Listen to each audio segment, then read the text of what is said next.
Salut la famille, c'est votre journaliste d'investigation, toujours au cœur des grands événements, des sujets qui vous concernent, mais aussi et surtout des affaires qui vous intéressent.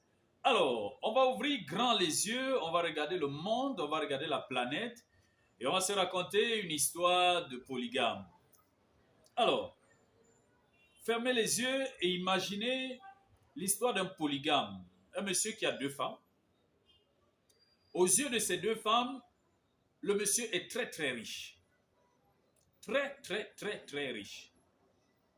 Et au début de l'affaire, au début de l'aventure, aucune des femmes ne se pose la question sur d'où vient la fortune de notre mari. Elle se contente de prendre ce que le mari donne. Mais très rapidement, la première femme va étudier ce que fait le mari. Elle va se retourner dans sa propre famille. Elle va mettre ses frères au travail. Et ses frères commenceront à faire exactement la même chose que le mari fait. Vont commercialiser sur les mêmes marchés que le mari.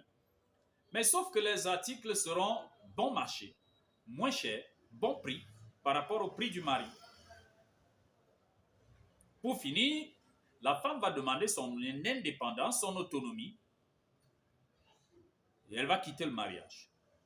La deuxième femme, à ce moment-là, est toute tranquille. Elle ne se pose pas de questions. Le mari lui donne de l'argent, une petite ration alimentaire chaque semaine, chaque mois. Elle se contente de ça. Quelque temps après, elle va se rendre compte qu'effectivement, ce qui fait la fortune du mari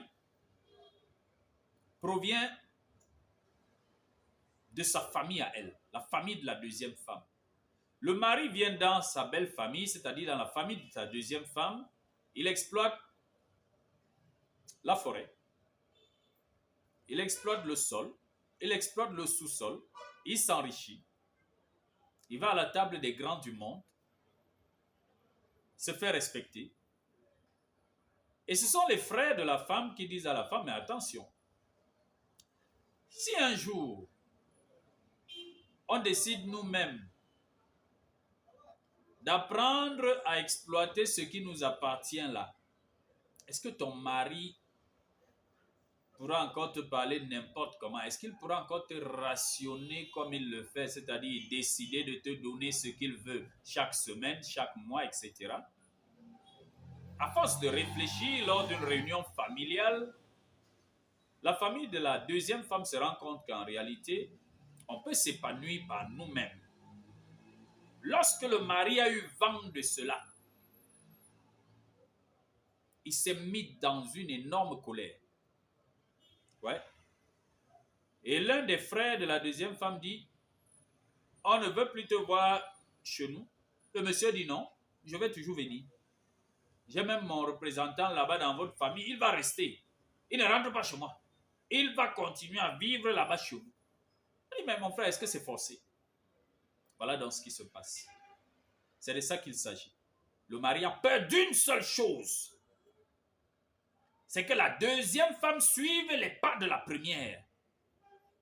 Surtout que dehors, il y a les hommes qui parlent déjà à la deuxième femme. Dehors, il y a les hommes qui disent déjà à la deuxième femme que je peux te donner mieux que ce que ton mari te propose. L'histoire devient très compliquée pour le mari.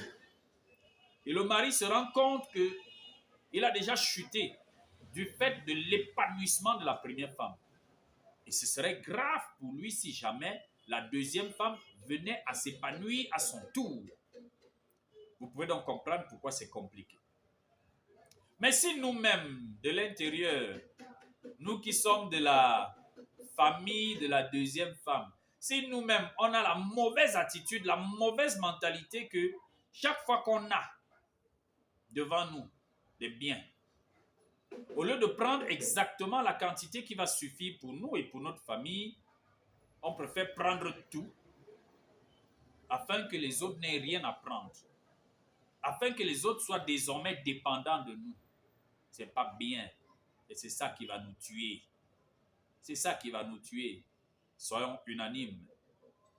Chers amis de la famille de la deuxième femme. C'est peut-être des paraboles, c'est peut-être très codifié, mais c'était le message du jour. C'était votre journaliste d'investigation, toujours au cœur des grands événements, des sujets qui vous concernent, mais aussi et surtout des affaires qui vous intéressent. À très bientôt pour d'autres sujets. Ciao, bye bye.